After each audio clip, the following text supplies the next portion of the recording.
Hi, Dave back. I wanted to go over the Taurus Millennium G2. This is the PT111. I had reviewed it years ago when I first got it, probably about 5 years ago, and I kind of wanted to go back over it again. I wanted to look at it after I've put through probably at least 5,000 rounds and look at the wear points as well as how it's holding up. I will say that this is one of my favorite firearms still. I do carry it when I have the ability to. I don't always carry a waistband, but if I do, this is what I carry. And it is convenient.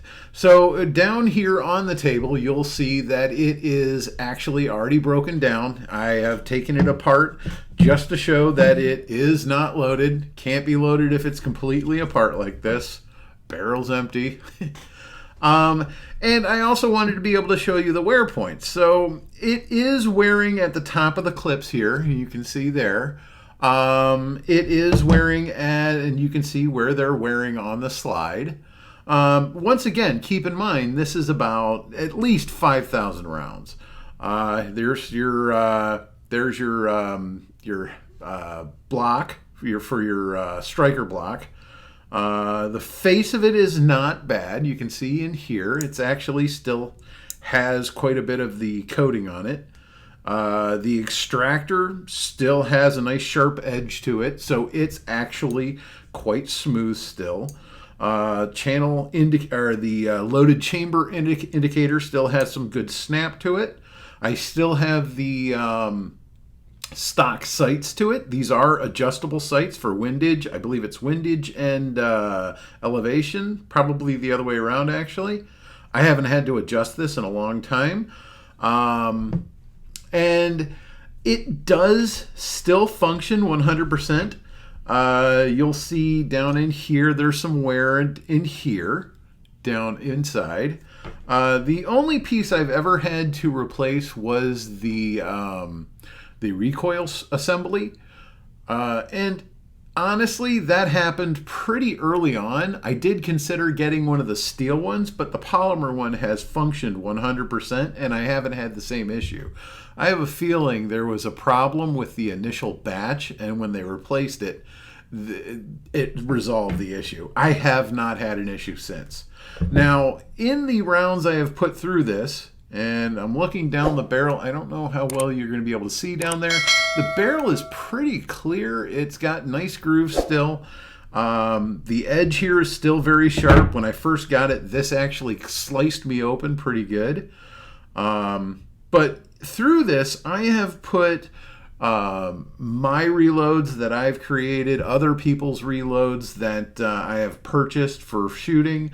I've factory manufactured rounds like White Box, Remington. I've put through Hornady. I've put through a lot of different rounds through this thing, and it does eat up every single one. But the specs on this thing, if you haven't seen my original video, the specs on this one is 9mm. Empty, unloaded. These things are 18.7 ounces. With the magazine, it's 22 ounces. It does go up to about 26, 27 ounces with ammo in it when it's fully loaded, 12 plus 1. There is a California compliant version, 10 rounds in the magazine, but the standard one is 12.1, or 12 plus 1, excuse me. It has a standard 3.2 inch barrel, and the barrel is a brushed stainless. The slides are stainless. However, they are I don't think it's Parkerized. I believe these are painted. But they do have a brushed stainless version for the slide. The bottom or lower is a polymer with memory slots here, or spots here, and on both sides. It does have extra grip on the grip handle, and then you've got your mag release on the left-hand side. I do believe it is reversible. I've just never tried it. Your takedowns are here. You have slide release here, and then you've got a manual safety that disables the lower trigger as well as the slide from moving. Now, I'm going to go ahead and put this back together real quick. Once again, it will still not be loaded. We have to maintain safety here. So very quickly, you just pop this back in, push that back forward in there. Come on, there we go. So now there you go. So now it is ready to be slid back on the base. And hard doing this from the side here. There we go. So now it is not loaded. And it is reassembled. See? There you go. So it is easy to take apart and reassemble. You do have your manual safety on it. I have not seen any way to remove that manual safety. However, I would if I was given the option. It does have a lock safety built into it that I'm going to go ahead and put a image up here to my left. And I'm going to be throwing a few images up here. The first one's the lock safety and how it works. It is a screw type safety. You put in this piece, the key that looks like almost like a hex head, and it goes in and it allows you to turn and lock the slide. It will stop the trigger and the slide from functioning. And now I have heard some people talk about these and how they engage when they're not expecting it. And honestly, I've never seen that happen with mine. I would say that that's probably a very limited thing if that ever does happen to people. The thing that I would think happens is if you're looking that slide or the manual safety here, this manual safety, I would say, if anything, people are accidentally hitting that when they're firing because it is a very light firearm. I could see when it fires, their thumb going up and hitting it. However, mine's maintain quite a positive, you can hear it actually, and it is quite a positive detent in there. So I would say that they're either sitting there messing with that, or maybe it was a bad safety, if anything. There is a trigger safety that much like a Glock would have, only this one is made, I believe, of polymer. The trigger safety I've never had a problem with, but I have seen people where they have an issue where it's broken. But I have a feeling that's because they're cramming their finger in with a glove and it's popping it sideways. I could see that happening, but honestly, mine's not been a problem. I have plenty of room to get my finger in there, and it tends to be fine. If you look, my finger slides in just fine. I am pushing against the front. This is unloaded. I'm pushing against the front of the finger guard here, trigger guard. And the only way to pull this trigger back all the way is if you have that pushed in. It will not go unless that's pushed in. Once that's pushed in, then it'll go. But I've never had a problem with mine as far as that, and I don't think it would be a problem unless you hit it from the side. That's my personal opinion. As far as aftermarket triggers, there are some that are available. I have seen there is aftermarket recoil springs. There's metal ones. There's also aftermarket sights that you can get for these. And honestly, I've considered them. When it comes down to it, I see this thing and it honestly feels good in the hand as it is, and I don't really see any need to change it as far as that. Now, I have seen people using the I think it's SIG P226 magazines, and with extensions, and then they've got a grip extension from another firearm that fits in between. And I've been interested in trying that. I just have not yet. Because honestly, that's not what this firearm's for. It's really more of a concealable firearm. If I were to get something like that, I would probably more use it at the range. Because let's be honest, 12-round magazines, you go through them very quickly and you spend a lot of time reloading them.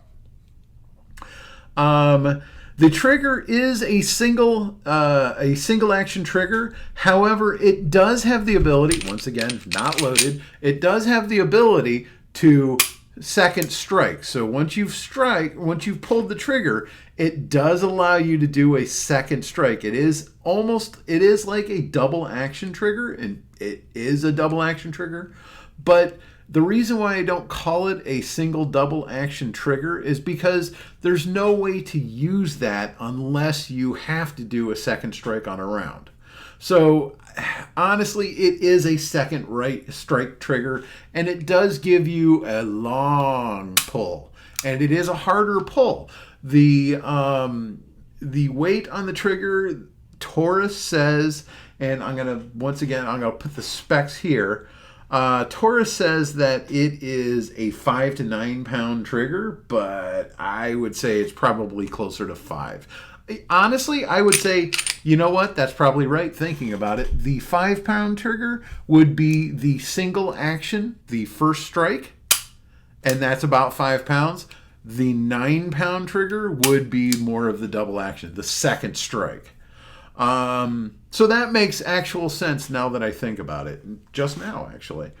It does come with a Picatinny rail. However, I have found there is very little that you can put on this thing that would make sense. And the fact that it is a subcompact firearm, the reason to put something on the Picatinny rail seems kind of ridiculous to me. However, I could imagine you could put like a laser on it. I'm not a fan of lasers, though. So take it as you would. The grip does have this extra texturing on it, and it has not gotten any less sharp over the years. You grip it, and it holds onto you as much as you hold onto it. This firearm, I mean, honestly, I would have to say that this is probably the best feeling firearm I own at this point. It's small, but it holds really good. And I own a couple of Smith & Wessons, and I mean, I've had Rugers before, and honestly, I would have to say that this probably points the best. It feels good in the hand. As far as the adjustable sights, we'll get back to that right now. The adjustable sights, well, like I said, you can adjust them for windage. It's the rear sight. You can adjust it for windage. You can adjust it for elevation. I actually had this dialed in to about 15, 20 yards. And honestly, I haven't had to make an adjustment in all of those rounds. So, I mean, hot rounds, I mean, this is plus P. Hold on. This is plus P rated. So you can use some of the hot rounds in this. And I have yet to adjust the sights again and haven't had to. It is still dead on. As far as the tension on it and racking it, I have noticed that it is a bit looser than it once was. It was very tight when I first got it. And now, I mean, it's very easy to rack the slide. It's very easy to, really easy to do it. It's very, very smooth. Now, I still have one issue with this, and that is the magazines. The magazines they function perfectly fine. I haven't had a problem with them, but they do fit kind of loose in the magwell. And when you're holding it or you're carrying it, you do hear the magazines rock around. So if you're wearing this, like I wear it appendix when I do carry it inside the waistband, and you can hear the magazine rattle a little bit. So there is some of that, and I've tried a few fixes where people have put rubber bands around the base of the magazine. I've seen where people put hair ties on the base of the magazine, and honestly, that has not worked for at all. I mean, it doesn't hinder the magazine to drop free, but it doesn't stop the magazines from shaking and such. So I would have to say that that's probably my only pet peeve on this, is it does rattle when you move, when you run or have to jump or move. Regular movement, it doesn't do it that bad. Usually it's pressed against your body, so it doesn't have it. But when you have to run, when you do have to jump or get over something, maybe some odd movement, you will hear the magazine rattle in there. As far as the finish is concerned, if you look, I have one bit right here in the front from holstering and unholstering. I did used to carry this in a leather holster. I have switched to a polymer holster that doesn't seem to be causing the same issue, but the leather holster, which leather tends to do, did wear off on the finish. However, I haven't had any problems with the finish anywhere else. Carry gun, you will get scratches, you will lose finish, so it's not a showpiece for me. This is something that I don't really care about. If I have to pull this out in front of somebody, then the finish is the last thing I'm worried about. Thankfully, I haven't had to pull it out in front of anybody. But, I mean, if I did, I would be 100% confident that this would fire if I needed it to. The only other concern I have is the safety. I would prefer to take it off, because I feel like it has enough safeties. You've got the trigger safety, you've got yourself, which actually it's funny.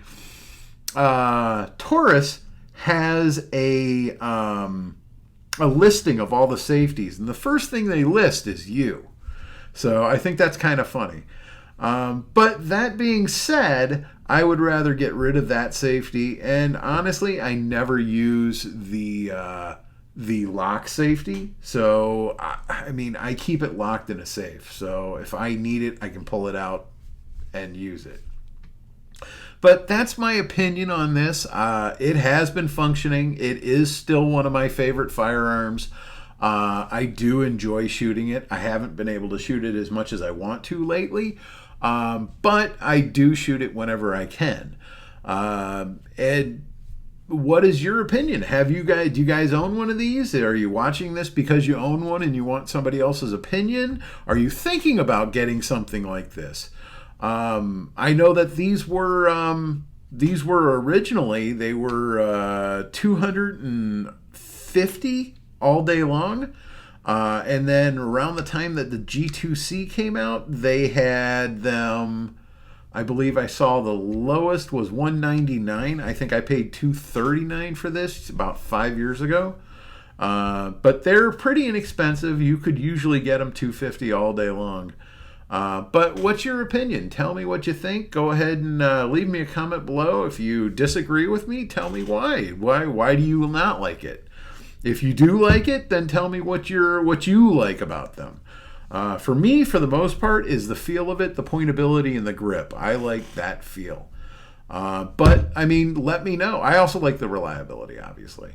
But otherwise, let me know. Go ahead and like, share, subscribe. My wife and I, we go and do Twitch every Friday night. Go ahead and check us out. I think last thing we did was Conker's Bad Fur Day. We play older classic games. But go ahead and check us out there. And this is Dave. We'll see you next time.